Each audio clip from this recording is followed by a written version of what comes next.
Et à tous, j'espère que vous allez bien. On se retrouve pour le brief du vendredi 13 février, il est 8h34. Aujourd'hui, on va parler donc des news économiques, du ratio long and short, du funding, open interest, des liquidations. On regardera ce que font les whales en finissant par l'analyse technique de Bitcoin. Mais avant ça, on va regarder donc ce qui s'est passé hier. On a eu pas mal de mouvements sur Bitcoin. J'ai pu short. J'ai ouvert un short tout simplement ici sur cette zone-ci. Donc là, je l'avais enlevé ce trade. Mais j'avais short exactement sur cette position-là.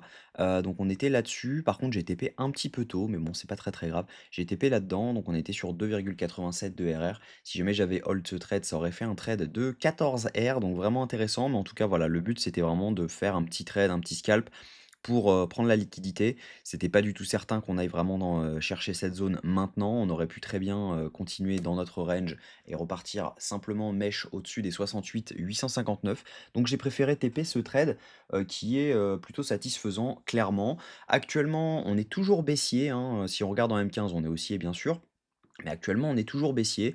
On valide toujours des plus bas de plus en plus bas avec des plus hauts de plus en plus bas, hein, clairement. On a simplement remèche dans le FVG qu'on avait juste ici. Actuellement, on est en train de se faire rejeter. Donc, tant qu'on ne clôture pas au-dessus de cette zone des 68 365, on ne peut pas regagner le haut de ce range. Donc, actuellement, on est, à mon avis, dans un monde où on peut faire quelque chose comme ça, dans lequel on vient swept les 64 400. Et ensuite, si on a quelque chose qui se trame, on pourra avoir un rebond. Autrement, si jamais cette zone vient à tenir et qu'on commence à venir donc avoir des rejets et qu'on passe complètement haussier pour venir chercher une zone vraiment très franche dans les 68 365 dollars, ce sera un scénario possible de venir chercher donc les 71, les 72 000 dollars, etc. Ça, c'est quelque chose qui est largement probable. Autrement, actuellement, dans les faits actuels, bah, on est toujours baissier et à mon avis, on n'ira pas au-dessus des 68 384 dollars. Ça, c'est le plan de base. À mon avis, pour moi, on n'ira pas au-dessus aujourd'hui. Au niveau Crypto Bubble, ce qu'on voit, c'est qu'on a le River qui regagne 17% de gains sur les dernières 24 heures, même s'il a bien retracé sur les dernières 24 heures, donc plutôt intéressant. Sinon, toutes les cryptos prennent cher avec le dump qu'on a eu sur Bitcoin. Donc voilà, il n'y a pas grand-chose à en dire, hein. On a actuellement une Bitcoin dominance qui est toujours à la ramasse, donc les alts, c'est pas pour tout de suite. Au niveau news économique aujourd'hui, faites attention, on va avoir alors c'est étonnant. Ah oui, voilà, on a, l'inflation américaine aujourd'hui à 14h30, donc faites attention, on risque d'avoir pas mal de mouvements. Attendez-vous à avoir beaucoup, beaucoup de volatilité aujourd'hui liée à cette news. Donc si jamais vous venez de rentrer en trade, enfin je vous déconseille de rentrer en trade à 14h15, 14h20, parce que tout simplement vous allez vous faire potentiellement liquider parce que généralement ces news liquident dans les 2 sens avant de donner le bon sens. Si jamais vous tradez en M1, M3, M5, voilà, évitez de trader ces horaires. Autrement, si jamais vous êtes en H1, H4, bien sûr, vous ne serez pas touché. Ça reste de l'intraday du swing. Donc, clairement, logiquement, ce ne sont pas des moves H1, H4. Ce sont vraiment des moves M1, M2, M3, M5 à la limite. Au niveau funding open interest, ce qu'on voit, c'est qu'actuellement, c'est du long qui est en train de se rouvrir. On a des gens qui reprennent confiance juste ici. On a une hausse de l'open interest avec une hausse des fundings, ce qui veut dire que ici, majoritairement, ce sont des longs qui sont en train de s'ouvrir. C'est pourquoi je pense que voilà, cette zone des 65 829, à mon avis, va être prise incessamment sous peu. Il est très probable qu'elle soit prise dans la journée. Au niveau liquidation, ce qu'on voit, c'est qu'on a un cluster à venir prendre encore à 64 872 dollars. Ça, c'est sur 3 jours. Si jamais je me mets sur 2 semaines, on a encore des liquidités à venir prendre juste en dessous jusqu'au 64 305 dollars. Ça liquiderait pour près de 300 millions de dollars. Mais ensuite, ce qu'on voit, c'est qu'on a vraiment des clusters énormes au-dessus. Donc le plan idéal, ça serait vraiment de venir chercher ce dernier cluster autour des 64 300 dollars pour ensuite avoir une potentielle prise de profit des shorts et ensuite avoir un rebond.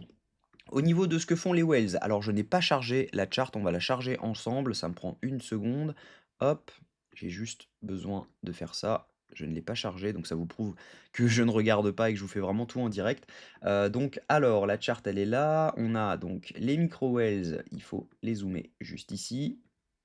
Hop, donc on a actuellement des achats au niveau micro wells, on n'a pas forcément de grosses reventes, on a plutôt des ventes au niveau des retails. On va regarder ce que font les wells, est-ce qu'elles ont revendu encore? Non, on n'a pas de vente massive actuellement au niveau des micro wells, donc ça c'est plutôt intéressant. Par contre, hier, on a eu vraiment des grosses ventes sur ce dump et on n'a pas forcément eu de rachat, on a simplement eu un achat qui nous a annoncé ce rebond potentiel là-dessus. D'ailleurs, j'avais joué un scalp sur Bitcoin, sur le rebond qui était vraiment intéressant intéressant, mais je me suis fait BE.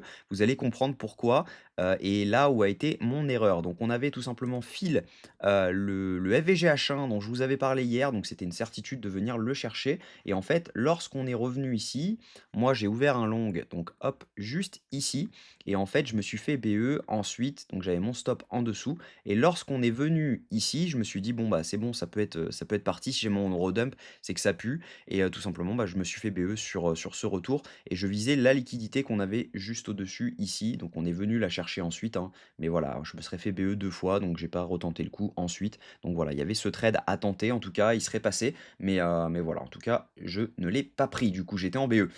Donc voilà le plan. On est actuellement en train de tomber sur Bitcoin. Je pense que voilà, on peut se diriger tranquillement vers les 64 456 $.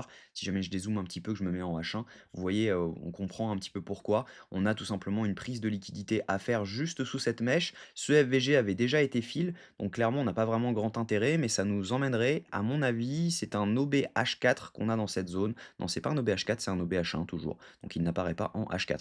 Donc on a 7 OB, c'est le dernier OB, c'est l'avant-dernier OB, pardon.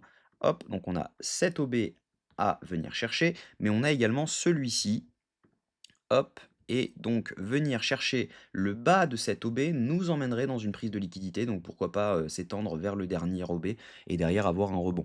Donc logiquement, ce que je pense, c'est que si jamais on commence à tomber un petit peu, ça risque de venir chercher cette zone, donc déjà cette zone de liquidité, pourquoi pas venir simplement mèche dedans, ensuite ravaler le mouvement et derrière pouvoir ensuite avoir un vrai rebond. Maintenant, ça dépendra des datas, hein, là actuellement le plan c'est simplement de tomber et en fonction des datas, si on a, quelque chose d'intéressant, que les gens se mettent à short en pensant qu'on va venir chercher, ce lot juste ici, bah, là, ça pourrait être intéressant d'ouvrir des longues uniquement pour venir chercher les liquidités qu'on a au nord, autour des 80 000 $ et là, ce serait vraiment un move intéressant, en long.